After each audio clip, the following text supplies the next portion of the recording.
I'm Cherylanne Skolnicki, and this is Brilliant Balance, the show for working women who are ready to shine. Each week, I bring you ideas, inspiration, and insight on balance, business, and getting it all done gracefully.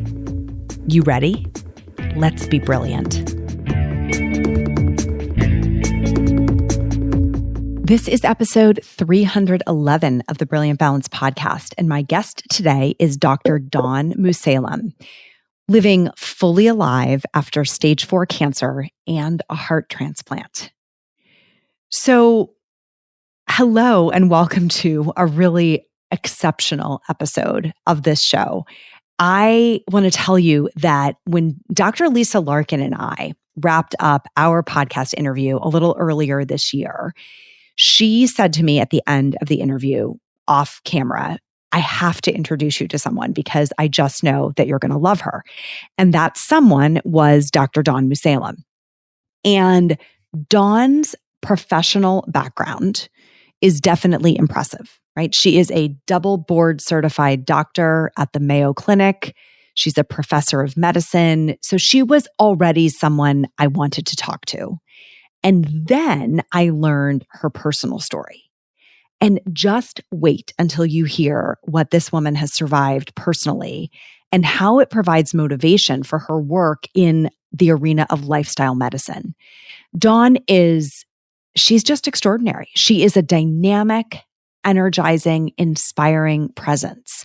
And I'm so excited to share this interview with you. We just wrapped it up a little bit ago today.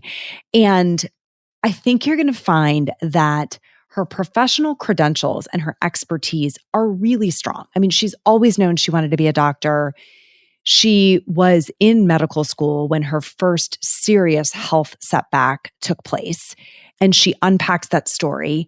And then the hits just kept coming. You know, the number of personal challenges that she has had to endure in her adult life are really extraordinary. There are not just a lot of them, and there are, but they're all really significant. Some things that would make most people just sort of give up, or accept a far diminished life from the one that they are capable of living, and not her.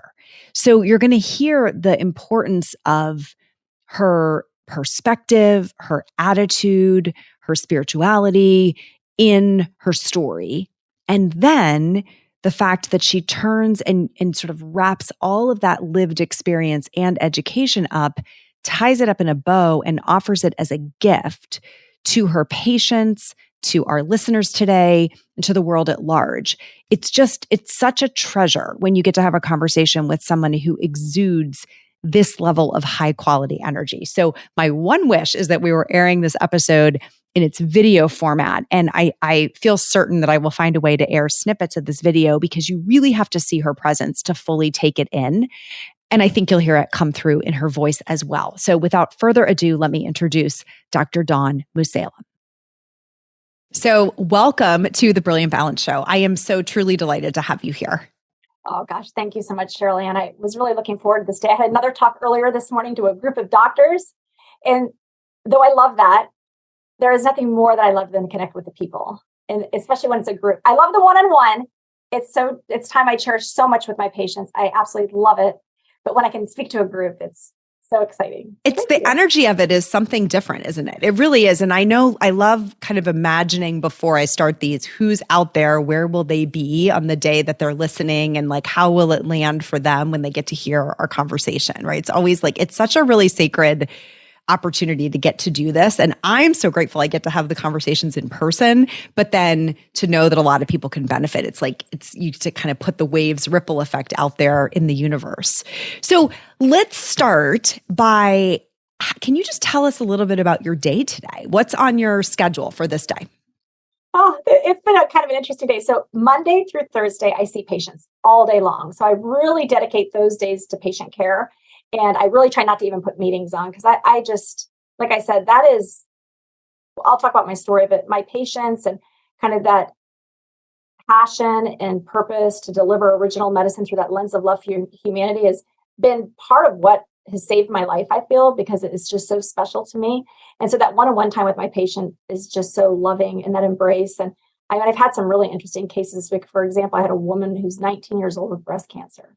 I mean, we see some of the sickest cases in the world, and it gives me chills to say that. But there's nothing more special than to be able to be there with her and her family to help them on this journey. So I'm just so truly blessed, and I'm so inspired by my patients and my work. But today, Friday, is usually more my business day. To answer your question, I need to get to the point. And so my morning started off with a presentation for a group of heart failure and transplant cardiologists and nurse practitioners and nurses that I was able to speak with on behalf of Mayo Clinic for a conference. And then I've had meetings leading right up to this. So this is exciting. Do you have some fun? This is a Friday as we're recording this. Do you have some fun things planned in time for yourself heading into the weekend? Oh, life is fun. Every single thing I do is fun. So so nothing specific. I am excited. Next weekend, I get to go visit my daughter for Parents Weekend in college. So I'm going to kind of prepare a few things for that next weekend and cook some things that I can put in the freezer to take care of. Yes. I just sent my oldest to college this August. So that is a very shared experience we are having, and a very new one, at least in my case. Yeah. Awesome. And I always like to ask this too, like, what's on your heart and mind? Maybe having a daughter in college, but what else is on your heart and mind? Well, it was so special starting my morning, being able to speak with this group of doctors, a lot about my journey, but just about the fact that I think all of us are in this life journey together. And after going through what I went through, and I know we'll be getting to that, but I mean, it's just so exciting to be here. And I was really looking forward to this kind of winding down my day. I have a few more meetings after this, but this being a special part, just to share that love that I have for humanity. And it's just so authentic. And I really invite others to, develop that love for self. And I think that's really lacking. I see that so much in my patients, and especially in women. And you just had a child go to college. I have a daughter in college, and I hear so much of this empty nest syndrome. And for me, it was really, though I miss her dearly, I stay in touch with her. We're so fortunate with social media. It was more like the soaring eagle. It's like, oh my gosh, like professionally, my life is so easy now because I don't have this guilt that, oh my gosh, I got to get to gymnastics and I got to pick her up. And it's just me. And not that I'm selfish with my time, but it's like, oh, if I just want to have a cabbage and quinoa for dinner, you can. No, it's great. It just only you would pick cabbage and quinoa for dinner. I love it. I love it. Yeah. I mean, Dawn, you have walked quite a path, as I have come to learn, to get to where you are in your life today, right? Personally and professionally. And I think I'm getting to see your face during this interview. People would never guess what you have been through by looking at you, except maybe that sometimes there's a certain zest for life that's only gained through suffering. I think sometimes it's sort of amplified when we've come to the other side of suffering. But I do want to start there, because people could easily see the photo we'll share of you, or, Google you and see this beacon of health and vibrancy, and you are, but that's really been hard earned. And so I want you to take us back to the time when you were in medical school in the fall of 2000 and tell us what happened to you at that time. Yeah, thank you so much, Cherylanne. So I was a very healthy young girl growing up, and my passion was health. Studied in my undergraduate studies, exercise physiology and nutrition, went on to medical school. Few weeks into medical school, wasn't feeling good. Saw a doctor. They said it was asthma, gave me an inhaler, which didn't make sense, right? I was usually a runner, climbed mountains, couldn't do it. Use the inhaler, wasn't better. Saw another doctor, getting worse, said, use it more. I'm like, okay. Oh, gosh. This is weird, right? And so then saw a third doctor because I was getting worse. I couldn't even walk 10 feet without being short of breath. And that doctor said, it's in your head. And I thought, really? And then I started feeling guilty, right? Because I'm thinking, am I? You start questioning and doubting yourself. Is this possible? Is it stress? This isn't like me. This isn't my personality. I take good care of myself. A few days later, I'm walking home from medical school and I collapse. I was taken to the emergency room and I was in cardiogenic shock. I had a 16-centimeter mass wrapped around my chest, or wrapped around my heart, is how I should describe that. And it was compressing my great vessels. And so the blood could not get to the brain properly and go to the other vital organs. And so they had to take me to urgent surgery. And I remember waking up from that surgery, and there was a young woman who was in my medical school and she was crying. And I just thought, oh my gosh, this is not a good thing. But I immediately thought, I need to make it because it's terrible. It's just fine, because I just had this knowing, like, right. Be okay, whatever it is, I can handle this. So the next day, the doctor came in the room, and it was Thanksgiving weekend of 2000. And he said, I have some bad news. You have very advanced cancer. We're basically going to predict that this is a stage 4 diffuse aggressive cancer, and you need to start treatment immediately. There's no time for fertility preservation, which that kind of little hint. I'd already talked about my daughter. Yeah. Happened. So you don't have time for fertility preservation. You're never going to have a child. I'm like, okay, thanks for your optimism. You need to quit medical school. And I'm like, oh my gosh, it gives me chills to repeat that, and this was just the on-call team, Thanksgiving weekend. Fortunately, the following Monday, my actual doctor came in the room and it's like, I'm going to fight every bit along the way with you if you're ready to fight. So that's what we did.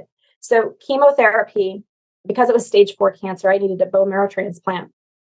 And it was just remarkable during this time. So many people relate chemotherapy to being sick, and it just elevated my existence. It was the biggest gift in the world. If you can reframe adversity to be a teacher of life, that's what you have to do. It's what you have to do. You're obligated for your vitality, for your livelihood. And, I just think that's what we're supposed to try to do in life. And Cherylanne, you said something so amazing, that suffering, adversity, hardship, that's part of the human experience. It is. It elevates the good times.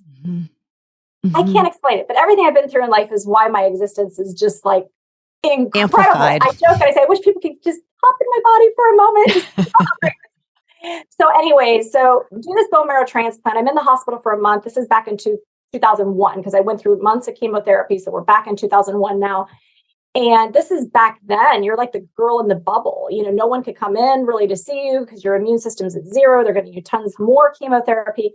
They knew how important exercise was to me. So they're so sweet. They brought a bicycle for my room. They had another one outside the room. So early in the morning, I would set my alarm every day in the hospital, wake up at 4 a.m. so I could keep my life normal. I would sneak out of the room. They would let me with my mask on. I'd ride the bike, watch the sunrise over the mountain vistas. I was in Arizona. It was just such a memorable time for me. Yes. And my senses were just so heightened. So I remember looking out and seeing all the other patients so sick. And when I talk on this, I show a picture of kind of like a flower that's not as vibrant. And then I felt so vibrant. I had a picture of this colorful flower that's just exuberant. And that's how I felt. I didn't feel sick.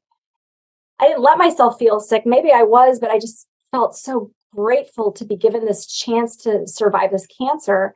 And following my bone marrow transplant, they did 2 additional months of radiation therapy, and I was cured of my stage 4 cancer. It's just amazing. Yeah, in 2003, a few years later, my husband and I found out that miracle of growing our family. I was pregnant, which is amazing. After they told you, like, we don't have time to protect fertility, you actually were able to naturally conceive this child and find out it's just amazing. Just amazing. It was a miracle. I want to pause there because everyone listening is going to need a beat to just digest that piece of the story. And y'all, we're just getting started. We're like round 1. But that piece of the story of how old were you at diagnosis? Yeah, I was 26. 26 in medical school. Your whole life is like picking up speed. And you get this what would typically be a crushing diagnosis, right? I think actually the way it was delivered to you by the on-call team is probably the typical way that news is communicated to people, right? It's like, it's time to shut everything down. You're really sick now. This is your life now. And something in you knew that wasn't how you were going to play that chapter. And my suspicion is that made all the difference. The belief, the unwavering belief under that, the attitude, the energy, y'all, if you were looking at her, we're going to have to publish parts of this video. It's like, you just glow. You're just exuding this glow. And that's the life force, right, is so strong. And I'm sure it was at 26. I'm sure that same kind of belief and energy was there back then. You're right. I love your energy. I love what you're saying. People have asked, like, how is this? I was an exuberant child. I was like this before cancer, but that is what helped me kind of even go to a higher level. But I relate this to when my mom was pregnant. And I mean, this is a shout out to women in pregnancy. Our emotions matter, and they matter to our fetus. The emotional state is inherited. We know this from science. And so our thoughts matter. Our thoughts have a huge, as you said earlier, ripple effect. Yes. For the well-being of others, for the well-being of perhaps our child when they're in our bodies. And this is so very important. But my mom loved being pregnant. She was so excited. She said she remembers the day she was conceived, and she says it, and she still gets goosebumps. And I think that's why I am the way I am. So it's all, I'm just so blessed that my life was the way it was, and it prepared me for the journey I had. Yes. I don't know that you cannot never compare your journey to someone else's, Mm-mm. because, oh my gosh, I see some of the most heart-wrenching stories, and people say and think I'm an inspiration, but oh my gosh, I think I was given what I can handle. I see what other people have, and I don't know that I could have handled that, honestly, Mm-hmm. And then you have this opportunity to pay that forward, like what you said at the very beginning, the 19-year-old with a cancer diagnosis who you're able to support now from the other side of that piece of your story. And that to me is something we talk about a lot within the Brilliant Balance coaching community. The people who are in two-way dialogue with me in coaching is that cycle of being able to learn and pay forward and learn and pay forward, because it's really the interconnectedness, right, that we feel with the rest of certainly women, but to some extent, all of humanity. Like, we're at our best when we're teaching from the lessons that we've learned and then smoothing the path out for other people through them. Right. And you've made that your life's work, which we're going to get into a whole bunch here. So I don't want to miss this next part of the story, because it would be so easy to tie it all up in a bow. And I'm sure you wish you could have at that point. But after you had your daughter, you had another medical setback, quite a serious one. What happened then? Yeah, so it was interesting. A few weeks after Sophia was born, I started not to feel well again, and I would have swore the cancer was back. So I kind of ignored it, because now my life was different, right? When I had cancer, it was just me. I could be selfish. Oh, I'm fine, whatever, I'm invincible. Now all of a sudden I'm like, oh my gosh, but it got to the point I couldn't even hold her. I couldn't bathe her. I couldn't do anything. I thought, something's This wrong. is not right, right? So it got to be like red flag symptoms, and my family rushed me to the hospital. And I remember the doctor that was there was actually a family friend. It was a community hospital, and he just, he looked more sick than I did. And my heart was beating at 8%, and I was in advanced heart failure, and I was again in cardiogenic shock. And so, from probably multiple things. Number one, the tumor was wrapped around my heart, so the radiation had to go right to my heart. So this isn't to say that chemo is going to cause what happened to me to other people, or radiations.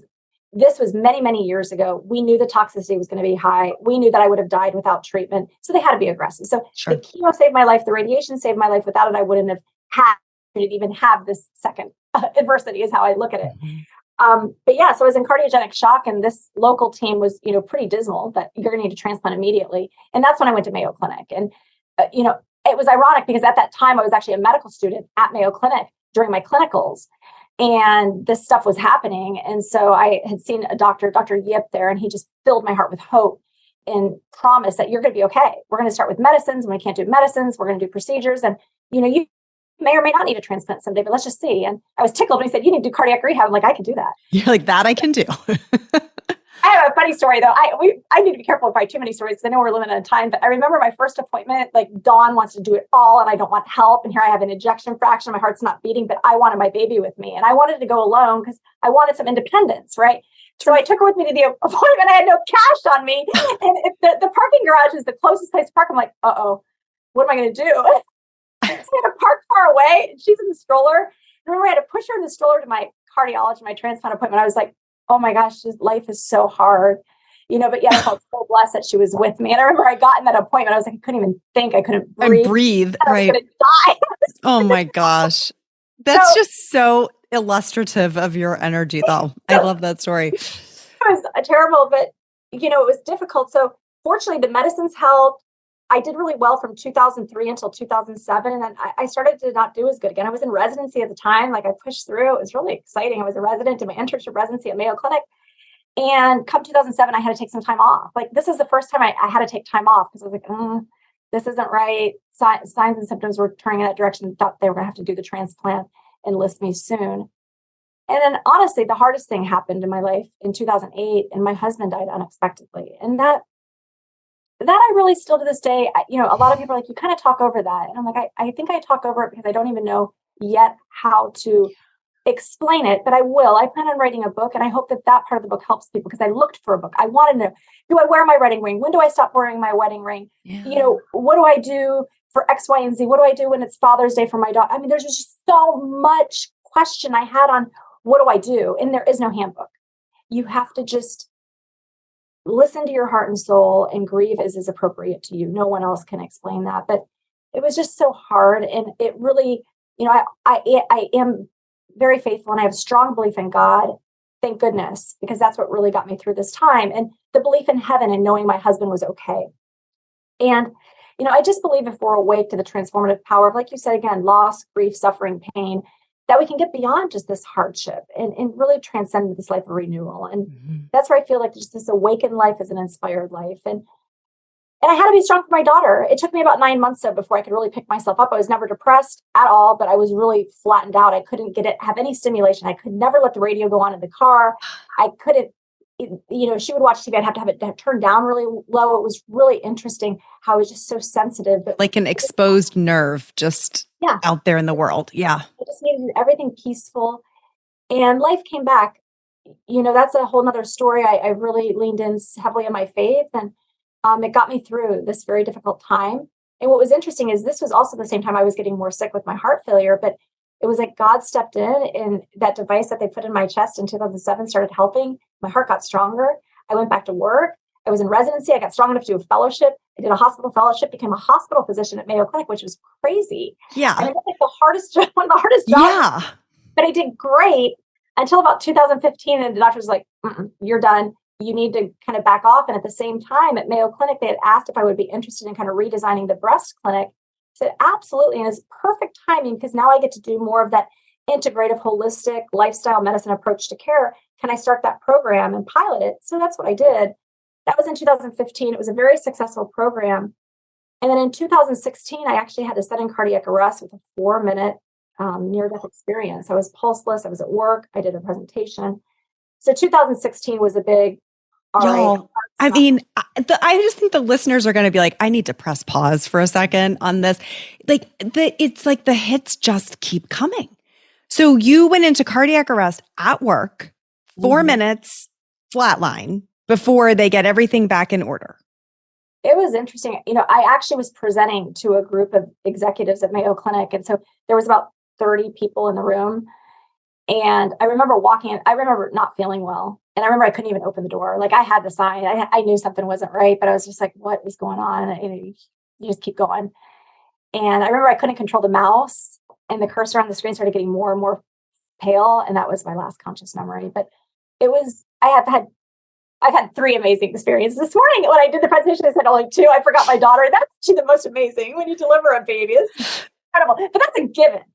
So any woman that's had a baby's had that. So my 2 experiences that other people probably haven't had in life, the second most profound experience was that near-death experience. And it gave me knowing that death is beautiful. And I just remember I was in this place of complete stillness and peace. And it was so beautiful. And I described it as I felt like the hands of God were holding me. And I just felt like my body was enveloped in love.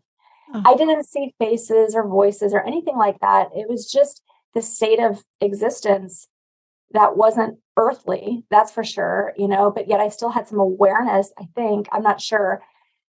But my internal defibrillator finally got me out of the rhythm after 4 minutes. It just wasn't working it was trying to work, but it was a flat line. And so it just wasn't shocking. So I was listed for heart transplantation several years later. I continued to have more and more complications. They did more procedures and it just was really tough. I passed out once driving with my daughter. Life was scary. Although that sounds like a contradiction because I said I was no longer. It's beautiful and scary. Exactly. Hi, it's Cherylanne. Thanks for listening. Did you know that the ideas I share on this show are things I also can help you implement? If you want me in your corner helping you find more time for what fills you up, go to brilliant-balance.com/schedule and sign up for a free exploratory call. Give yourself this time. You'll be so glad you did. And a long wait. I think so when someone gets on the transplant list, it's not like, boom, there we go. We've all, the TV version of it, right? If we've watched Grey's Anatomy or something, you can it's a while. But for you, how many years was it? Because we're leading up to that very important moment where you do make the top of the list. Yeah, that's such an important question. And there's over 106,000 people on the heart transplant or on the organ donation list. And 17 people die a day waiting for an organ. And one donor saves 8 lives. These are remarkable statistics. Yeah. So to answer your question, I waited 14 months. I waited my first year out of the hospital at home with the hope I would get a call. And I was getting more and more sick. And then in December of 2020, my numbers were getting to the point that they were like, this is when I was just passing out talking. I couldn't even talk at that point. They're like, Dawn, you need to come in the hospital. You are no longer safe at home. It's like, let me just stay home, with Sophia for Christmas. And so that's what I did. And then I was admitted to the hospital in January, and they gave me IV supportive therapy. I was not a candidate for a balloon pump to support my life or a ventricular assist device because of all the radiation, the previous surgeries. And I was getting actually more sick in the hospital. And then they couldn't even escalate the IV medications any further. So, I mean, if I continued to get more sick, it was going to be moving to ECMO and like full life support. And it's just crazy how life is, And so I remember on this particular day, it was February 4th, my daughter came to visit me to have dinner. It was during COVID, so we were very limited and they didn't like her coming up, but they were understanding. She was a senior in high school. So she came to have dinner with me, and I was still able to walk as long as I had the medicines with me. So I walked her to the elevator to say goodnight to her. And that's like so sad. It's like so hard as a mom. Like here she's going home. Oh, I can't explain it. And then you just don't know. You don't know if you could die that night. She was, you just don't know. Right. It's like every minute you just hold on to, it's like that preciousness of life. And so my cardiologist, Dr. Patel, was at the nurse's station. Thought, oh my gosh, someone's getting their heart. That's so cool. And he said, Dawn, can I talk to you? And I remember I was like, oh. And it made me almost sick. I was like, I don't know. I don't know. I don't know if you can talk to me. I don't know if you can talk to me.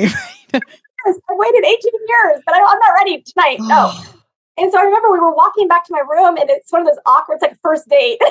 She before me, behind me, on my hips. I remember she say something. I felt awkward. I felt so weird. And I crawled in my bed like a little girl, and he sat at the head of the bed. And these are my friends. These are my colleagues. Right? So it's like, it was hard for them too. This whole time was so hard for them. Yes. And he's like, we have a donor. And you would think in that moment you would be elated. But I wasn't. I was so sad. I'm like, someone else has to die for me to live. And now my heart that has all the memories of my husband who died, my daughter, my beautiful childhood is going to be removed. And what if that has a memory? So it was so difficult. And then the doctor went on to say, Dawn, I have something else to share with you. The donor is an IV drug user with hepatitis C. So I was like, ooh, now we have a big problem. That was not planned. Because the psychiatrist who came to see me, a few years earlier, he's like, are you sure you even want to do a transplant? I'm like, he's a psychiatrist. I'm like, no, don't want to have a heart transplant. But what's your point? And he's like, because, personalities change. And so that was our words are so powerful as doctors, right? As a doctor, you can crush someone's soul. You can really absolutely influence decisions in a complicated way. And so anyways, that really was in my head heavy. And so when when Dr. Patel said we have a heart, but it's IV drug user, I thought, oh my God, what if my personality changes? What does this mean? I was passing such strong judgment though, rather than really pivoting that to, wait a minute, this is kind of interesting. We don't know why she did drugs. I mean, right. And she was wanting to be an organ donor. This is actually a beautiful thing. So I took a few hours to process it.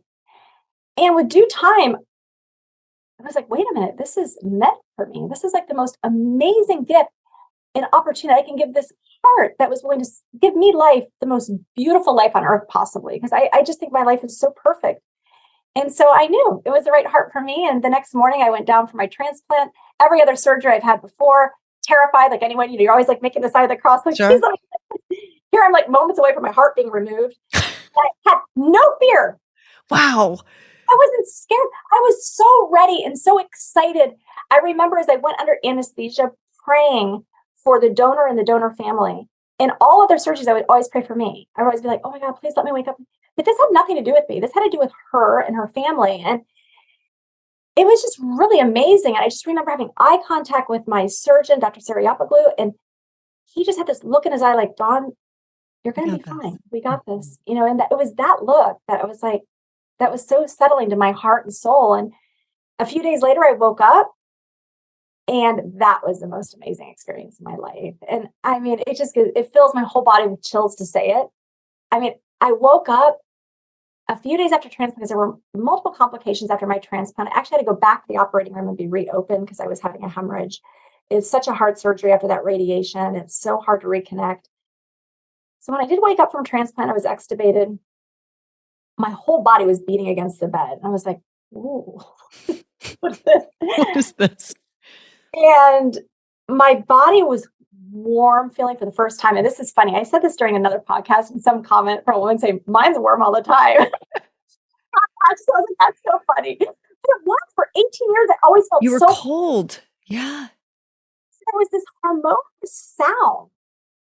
And it was my hair brushing against the crisp white linen sheets. And it was my hair making this harmonious sound to the powerful beat of my new heart. That's And it was amazing. as if every cell in my body was oscillating this higher frequency. And it was just like, I was alive. So Yes. cool. And I haven't lost that.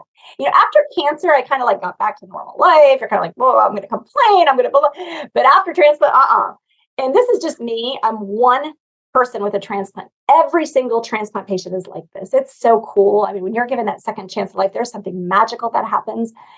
And it just transforms this permanence of death from one individual into vital existence into another. And there is such sacred power in that exchange. So if you're not an organ donor, this is a huge shout out. Consider it, because Yes. why do you want that heart underground? You want it in another human being that can That have can fun be. and touch my life, Yes. impacting hundreds of thousands of lives in my career.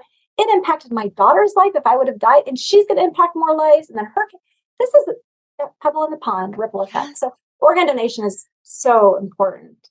I mean, we're going to link to resources on organ donation so that if someone feels moved by this experience, and someone will, I have no doubt you've never delivered a talk that someone's not moved to say, you know what, I'm going to take care of that detail. We'll link to the resource on how to get yourself on the list. It's a really easy process, not hard to do. Your energy is so contagious, right? Aww. And I didn't know you before your transplant, but it is so abundant and just flowing out of you. It's rare to see that in someone, right? I'm sure we all can name somebody in our life who's just like kind of in love with life, but it just comes out of your pores. And I wonder about the correlation between your chosen field of practice these days, which is lifestyle medicine, and that energy, because it feels like there could be kind of a positive snowball effect here of the zest for life, but then fed by a series of practices that help to kind of amplify and sustain it. So I want to give you a chance to talk about that work, specifically lifestyle medicine, the work you do at the Mayo Clinic. And I think that a lot of the women in this audience would benefit from just an understanding of the principles, like the pillars, as well as maybe even some thoughts on sequencing. Like if we want this same zest for life that we see in you, what are some of the things that people can do? Well, first, Cherylanne, your energy is contagious, and you're just a beautiful person with all you do. So I love this talk, and you're just so authentic and genuine, and that's so special. So thank you for your time today. Thank you. But lifestyle medicine is a fascinating specialty, and it should be the core of every single specialty, quite honestly. And so lifestyle medicine is a medical specialty with board certified physicians that use therapeutic lifestyle interventions to prevent, treat, and reverse the most common chronic diseases. So it's everything you can think of: cardiovascular disease, diabetes, obesity, cancer, autoimmune disease. I mean, this list goes on, but that's powerful. Prevention. Let's prevent the disease to happen in the first place. If you have it, okay, let's treat it. And it can even reverse some diseases. So things like early prostate cancer, cardiovascular disease. We think maybe even Alzheimer's dementia. Dean Ornish is doing some great work in that space. I'm working at doing, these research studies are very hard to fund because, pharmaceutical companies not going to make money if you're promoting lifestyle or whole food plant-based nutrition, but more and more research is coming out. So you asked an important question about the pillars of lifestyle medicine. And the number one thing that patients come in to see me about is the plant-based nutrition. That's what a lot of people are excited about. There's a lot of myths, a lot of confusion, a lot of controversy. You read one study, that comes out, in the New York Times, and the next day it's another study. Hey, you just don't know what to do. It is. Yeah, it is confusing. It's a lot, but basically keep it simple. It's really a common sense approach to things, right? So the whole food part of it is what matters most. Don't eat processed food. There's over 10,000 chemicals in the American diet that have no business being there. And we know that ultra-processed food contributes to premature death from all causes. So, that pretty much is it in a nutshell. It's terrifying to know the percentage of ultra-processed foods in our diet and our kids. Our diet is over 60% ultra-processed foods, and the estimates for kids is about 67% in our youth. There are studies that show for kids that ultra-processed food, it actually limits their coordination when they're young. And as they get into adolescent years, it starts to interfere with their ability to have cardiovascular fitness. It's just terrifying. And like I said, I had a 19-year-old this week with breast cancer, Mm. and I can't help it. But when I see what people eat, it's really terrifying. Sometimes I wonder, because they all provide for me a 24-hour food survey. I wonder, is someone watching me to see what my reaction is going to be, to see how I can connect with my patients and not like freak out for eating such bad food. I'm like, is this possible? How do Because the knowledge gap, Dawn, between what you know as, an evidence-based practitioner who can look at like all of the data and has read all the studies, and the average consumer who has not availed themselves of that data, right? Because they're busy learning about other things, that knowledge gap creates they actually don't know that they're doing damage. That would be my supposition versus like, I'm willfully going to do this. I think there's just a big knowledge gap. Yeah, there is nothing willful. No one is intentionally hurting themselves. They just don't know the harms that are involved. And then a lot of it, they think that they're weak and they think it's willpower, and it's addiction. The manufacturers know that these chemicals in the ultra processed foods, they hack the brain. Mm-hmm. And so there is an actual dependency on the body to have that dopamine release or the hyperpalatability of food. So it takes some time to get yourself off that ultra processed food so your sweet little tongue can appreciate and savor natural food again. Yeah. Now, this is why I'm actually very selfish and I like to work with cancer patients, because I don't have to wait that 6 weeks or the estimates are even 3 months it can take to reverse that. They lose all that immediately. They have a huge why. If your why is big enough, it's okay. I'm ready to change today. And so I really try to grab the patients as soon as you're diagnosed and start to work in this space because they want it, and it helps them to have empowerment and to have some autonomy over their disease. Hire the right doctor. Let the doctor take care of your cancer and chemotherapy and radiation, immunotherapy, whatever it is, and you take care of healthy living. It's not just about the nutrition though. So if I meet a woman and when we kind of start talking about nutrition, I sense that she has a lot of stress about this. I move right to the spirituality part. But I guess what I should probably do is to answer what those pillars are. Yeah, let's hit them so people can have a frame of reference. So whole food, plant-based nutrition, with the emphasis on whole food, knowing some of what I just told you, because that's an important shout out. Movement. I mean, you can't eat a perfect diet and sit around all day. You've got to move your body. And I don't say physical exercise because that can be really not too appealing to some people. Movement. Just move your body. I have some women that go and exercise an hour in the gym and they sit the rest of the day. That's not acceptable. Move, move, move. Do something you enjoy. Very important. We all have stress. You cannot get rid of stress, but how we manage it matters. And I hope that my story can help to kind of, inspire and encourage people ways that we can help to take that stress and kind of ride the wave, and healthy ways to manage stress. And exercise is one of them, right? Mm-hmm. Avoidance of risky substances is a huge shout out. No one smokes cigarettes nowadays. Everyone knows that's bad. I bet there's not one caller on here that smokes cigarettes, but everyone drinks alcohol. And alcohol is just as bad. So I don't know why alcohol. I don't know why women insist on wearing these. Or I don't think women really wear them that much. They're at the stores. It's like wine time, or is it wine hour, or wine on Friday? I'm like, no. Don't pick up your kids with those shirts either. But the alcohol, it's a carcinogen. So if I tell someone they can have a glass of wine with dinner, it's just like if I said they can have a cigarette with dinner. It is a dose-dependent response. So the more alcohol you drink, the more risk you get, but there is no health benefit. And we used to think that there was a health benefit for the heart. But that glass of red wine kind of, Mm-hmm. The World Heart Federation said no health benefit. Sadly, we've taken that away from ourselves. Yeah, that was. Obesity is an epidemic. Overweight is an epidemic. And the calories in alcohol is 7, per gram. And it's too many calories, and people are trying to lose weight, and alcohol is a big contributor. But what about mental illness? It's a depressant. And so, I'm not saying no alcohol. Do I enjoy a glass of champagne once in a while? Absolutely, I do. But it shouldn't be something we do every day. It should not be something we do in isolation ever. And so I tell my patients, I never want you drinking it alone, ever, ever, ever, ever, ever. And I'm very firm with that. And I actually don't want you doing it every day, ever, ever, ever, ever. So maybe 2 to 3 glasses of wine a week, and that's 5 ounces. Or if you want a beer or a mixed drink, there's no healthier option. And so some people say, well, what would be the healthiest? There isn't one. We're not doing this for health benefits, so do whatever you enjoy. Right. But let's limit it, And then I would throw into risky substances, ultra processed food. Yeah. You need to sleep. Sleep is critical. So I have people doing everything right. They're perfect, but they don't sleep. They say they don't sleep. That's crazy. I'm actually not too good with sleep. But sleep is something we all need, 7 to 9 hours of sleep. The most important I save for last. The most important, honestly, is social connections, relationships. So our horizontal, like this sharing of love horizontally is so loneliness is such a predictor of death. But going back to social connections, we have horizontal, but we have vertical. And that's my favorite thing to talk about. And the vertical is basically our spirituality. And, if you could think of a person who's more spiritual than you, go ahead and do it. And think of a person that's less spiritual than you. And I'm going to tell you, wrong on both accounts. We're all 100% spiritual. We're all for the spiritual core. And there's science that actually shows that 29% of our spirituality is inherited from our parents.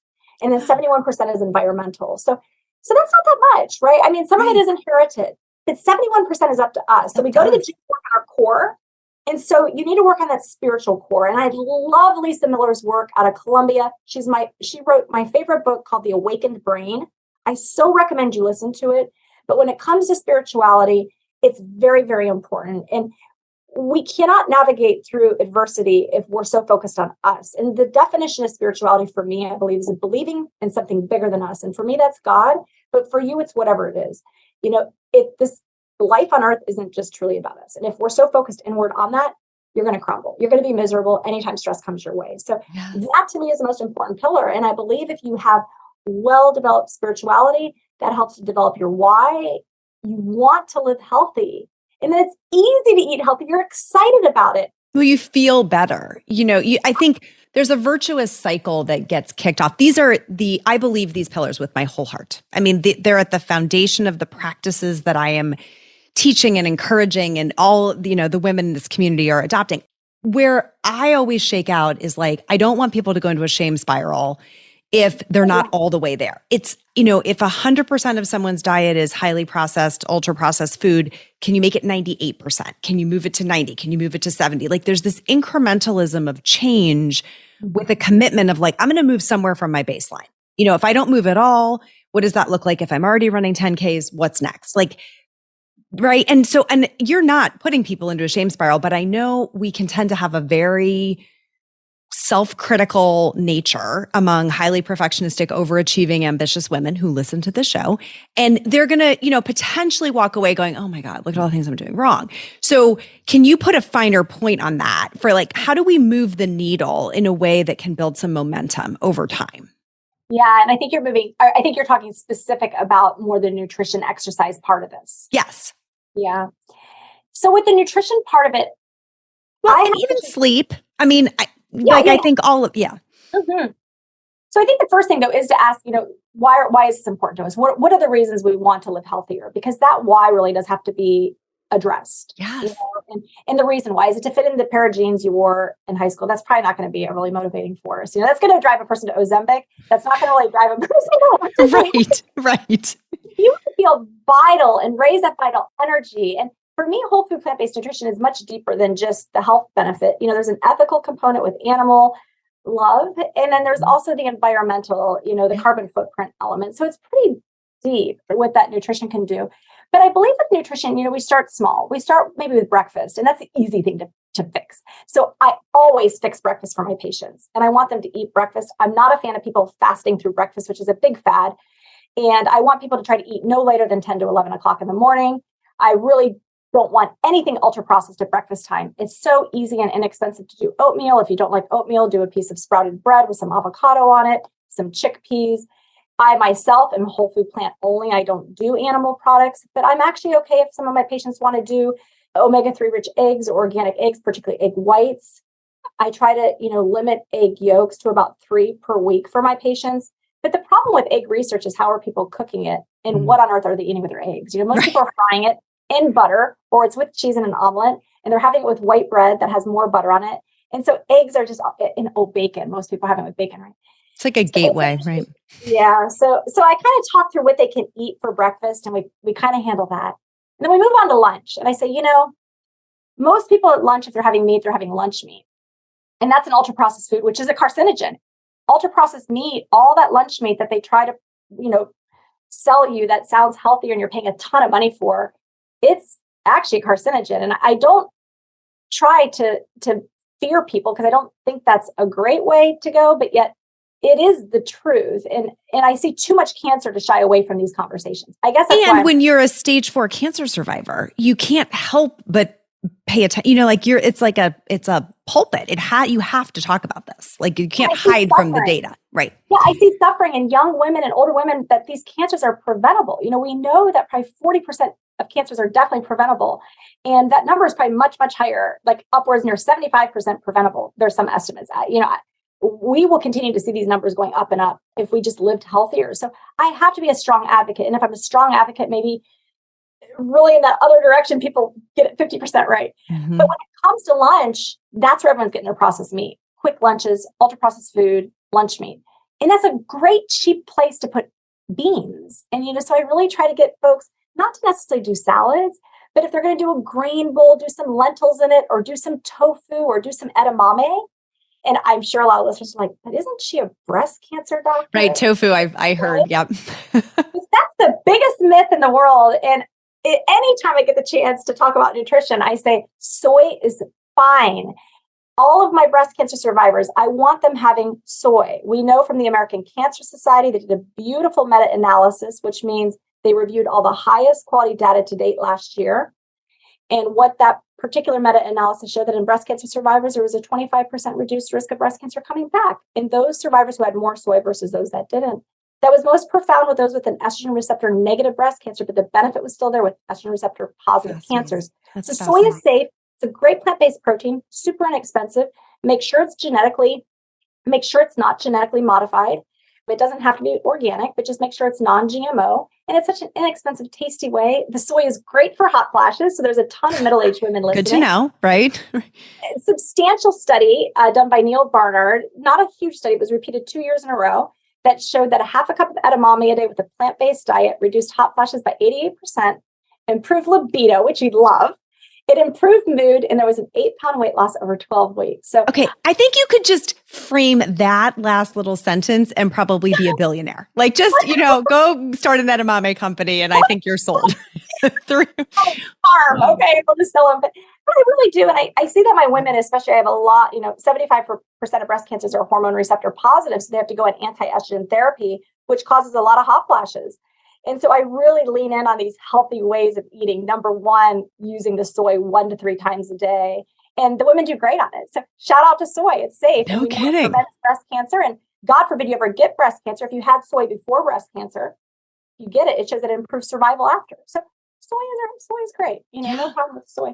So point is lunch, I try to get folks to replace that meat with more plant-based options. And my patients are excited about that. They're so excited, like, sure, let's try it. Well, what's so fascinating, and I think we could go on all day with like very pragmatic tips. And I think just those 2 things, if people just walked away saying, look, I can do a little research on these 6 pillars. What can I do on my own around sleep? What can I do around physical activity? What can I do around avoidance of some of these risky substances? Like, can I decrease or eliminate, right? Those things. How can I increase my social connections? That feels like low hanging fruit. And then in terms of plant-based nutrition, you've given us 2 really practical starting points for breakfast and lunch that are like, if you just rewired those 2 meals, you're off to the races, right? And then you build from there. So I've been saying this a lot to our clients lately, that I think a lot of people are being kind of given a diagnosis, even if it's not an official diet, like this is not going so well for you, right? You don't feel very good. A lot of things are kind of breaking down, but they're not getting clear guidance on then what.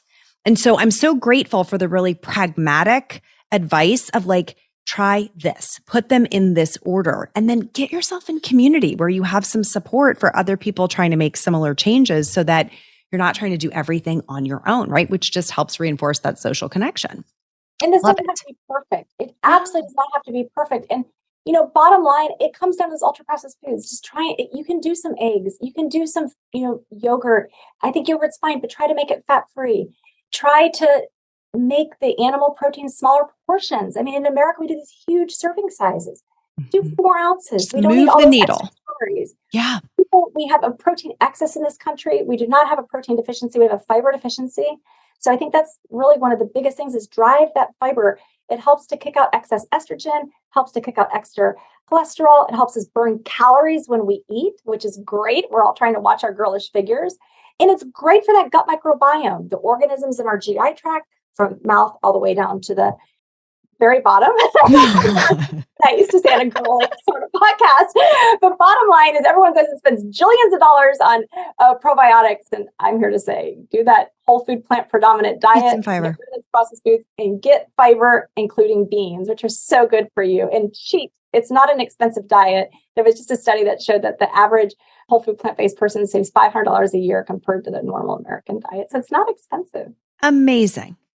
Amazing. Well, I know that people will leave inspired. We are going to connect them to where they can find your work and lifestyle medicine at the Mayo Clinic. I'm assuming there's research that they can kind of go pull, data, simple tip sheets that they can download. Is there a particular website you want us to send people to? Yeah, Mayo Clinic always. It's a great site to follow on Instagram or any social media. I'm also on the advisory committee for Centers for Nutrition Studies. They have some wonderful support. I'll give a shout out to the recipes. I share all the recipes with my patients.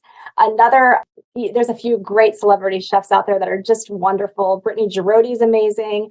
Another one I like is Epic Mint Leaves. He's super fun and he has some of the coolest recipes. And ladies, and just maybe gentlemen on it too, but I think it's a very female forward crowd, which I love.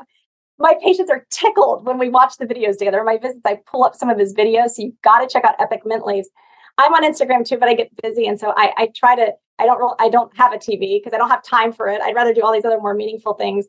I try to post some cool recipes on my stories on Instagram, but when I get busy, if I'm not sleeping enough, I shut down social media. Commit to my own plan. Good plan. Well, I will link as many of those things as possible in the show notes so people can click straight through. And I just want to say thank you again for being with us today. You are such an inspiration. And I know that you do it from such a pure place of generously wanting to pay forward, like the gifts that have come to you, but also just practical information and guidance that people can really apply to feel if we can have half the energy that you're exuding, I think that's like inspo enough for this crew. So thank you for being with us today.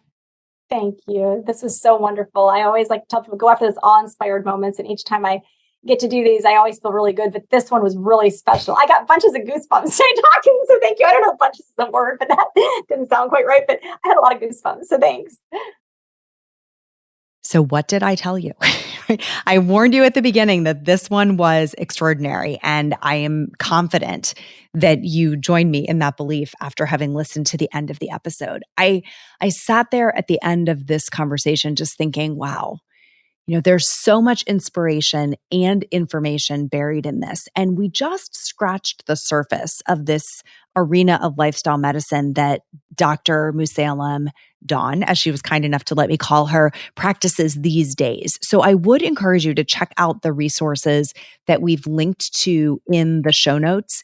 There are resources linked there from the Mayo Clinic directly, and then also from the American College of Lifestyle Medicine. So places that you can go to get a little bit more if this has whet your appetite in terms of those sort of divinely designed principles that if we live our lives by can keep us in a state of wellness and vibrancy that I think so many of us aspire to, particularly the listeners of this show. So thank you for tuning in today from the bottom of my heart. I hope you got something really helpful out of my conversation here today. And if you're new to the Brilliant Balance Show and just discovering this place through Dawn, thank you for being here. It's wonderful to have you. I hope you'll subscribe to the show and continue to listen and find ideas and inspiration from other guests as well. That is all for today, my friends. Until next time, let's be brilliant.